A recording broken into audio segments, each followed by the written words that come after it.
تازه من خودم خانواده دارم، اونا هم یه روز میان منو میبرن. کاری پاتریکس، خالق لبخندی بی همتا.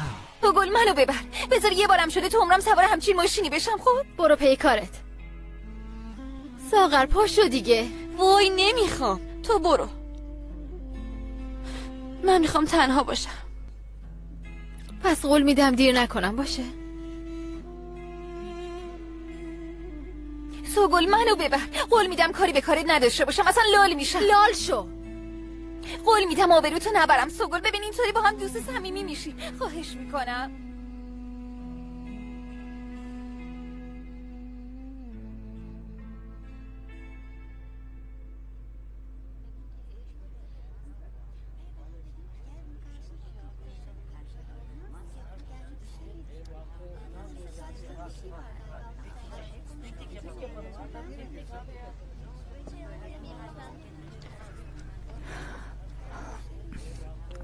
فکر کنم حوصله‌ات سر رفته. ببین مجبور نیستیم فیلم ببینیم. میخوای بریم؟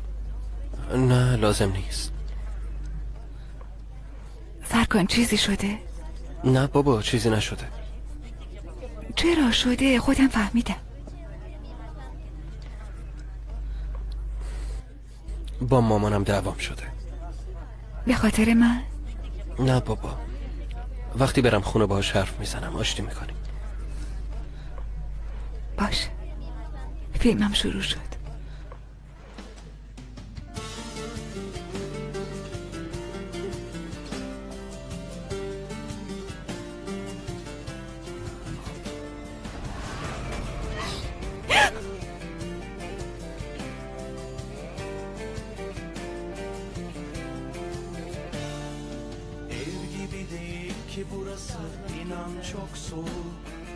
Susmayı öğrendi yazık içimdeki çocuk. Yüzümü kime dönüp gülsem buradan da soğuk. Kalbimin yerini aldı kocaman bir oyuk.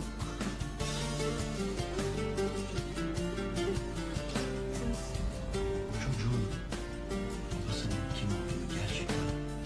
Film gibi değil mi halim, daha da ne olsun. Gidecek gibi değil bu zalim, görüyorsun.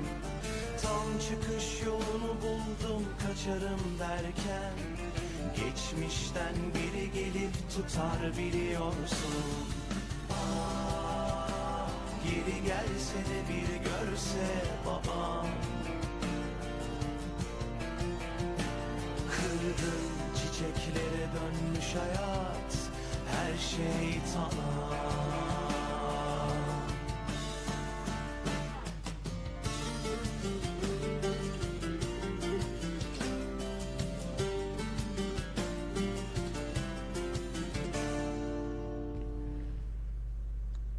صبح بعد از صبحونه با مامانم میریم استخر، یکم آفتاب میگیریم، بعدش میریم بیرون و کلی خرید میکنیم.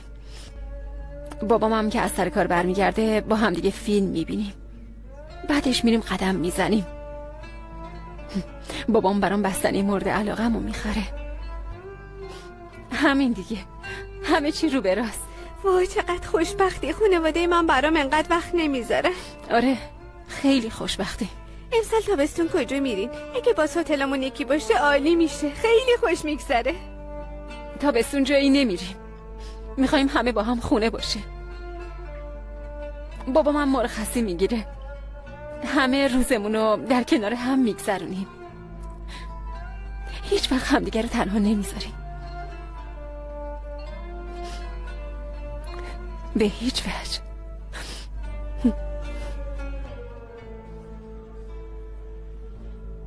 فیلم خیلی وحشتناکی بود نه؟ البته نه اینکه بد بود، اما تو صحنه‌های بیمارستان چشامو بستم.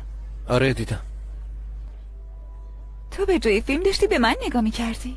آره، سر کلاسم به جای گوش دادن تو رو نگاه میکنم.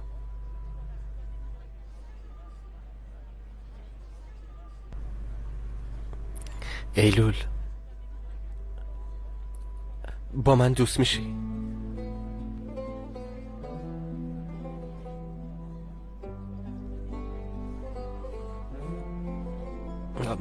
میدونم که اینطوری نمیگن، خیلی مسخره گفتم، ولی قبول میکنم.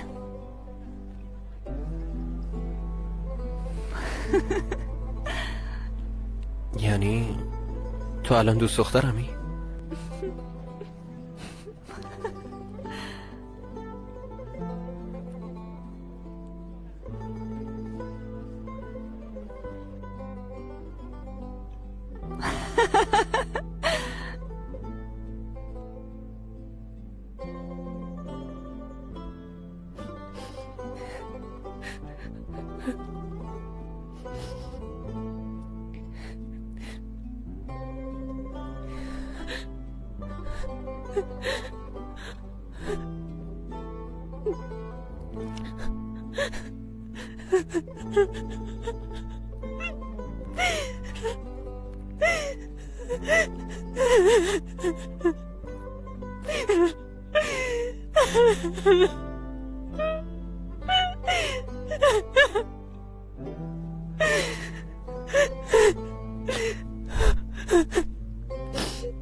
سلام. سلام.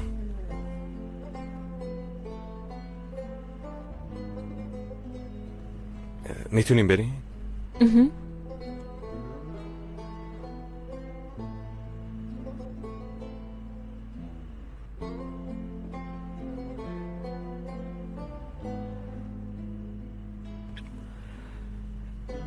تو با این لباس نمیتونی سوار موتور بشی.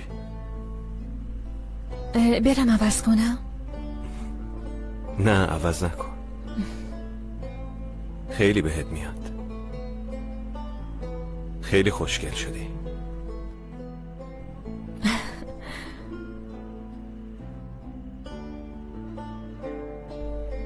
الان تاکسی میگیرم.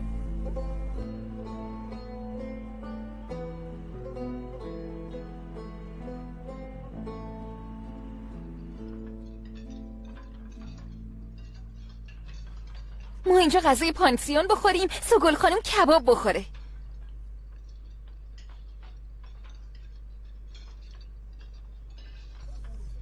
نوشه جان، نمیدونین چی شده.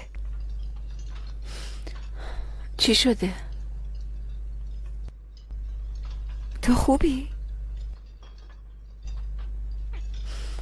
امروز که از دوستای قدیمی ما دیدم، گفت مامان تینا چطورن؟ خبر نداشت؟ نتونستم بگم مردن، یه جوری حرف زدم انگار زندن.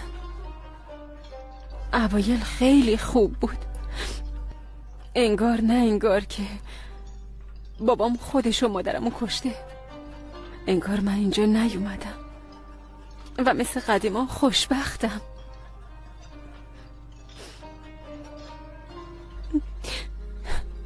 بعد از برین خدافزی کردم،